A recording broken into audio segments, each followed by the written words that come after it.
చాలామంది gold scheme ద్వారా మనకి ఎంత బెనిఫిట్ వచ్చింది అనేది చూసుకోవాలి కదా. అది ఎలా చెక్ చేసుకోవాలి అనేది నేను ఫుల్ వీడియోలో చేశాను. ఈ షార్ట్ వీడియోలో జస్ట్ నాకు ఎంత అమౌంట్ పడింది, నేను ఎంత బెనిఫిట్ పడ్డాను అనేది ఇప్పుడు వీడియోలో చూసాము. ఎవరైనా ఫుల్ లెంత్గా వీడియో కావాలి, నాకు ఎంత అమౌంట్ పడింది, నేను ఏ డేట్ స్టార్ట్ చేశాను, ఎప్పుడు అయిపోయింది అని తెలుసుకోవాలి అంటే ఫుల్ లాంగ్ వీడియోలో పెట్టాను, చూడండి, చెక్ చేయండి. ఇప్పుడు నేను ఈ గోల్డ్ ఈ నల్లపూసల దండ నాకు ఎంత అమౌంట్ పడింది, నేను ఎంత అమౌంట్ అనేది బెనిఫిట్ అయ్యాను అనేది చూసాము. నేను అమౌంట్ స్టార్ట్ చేసినప్పుడు 29/11న స్టార్ట్ చేశాను. 3000 పే చేసుకుంటూ వెళ్ళాను. నాకు లాస్ట్లో ఎంత వచ్చిందంటే 4.8. అదే వెయిట్ బేస్డ్ అయితే 5.3, అంటే నాకు 0.7 గ్రామ్స్ అనేది నాకు బెనిఫిటే వచ్చింది.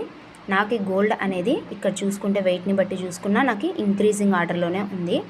ఇప్పుడు గోల్డ్ రేట్ చూసుకుంటే నేను 39,000కి తీసుకుంటే ఇప్పుడు నాకు 75,000కి వచ్చింది.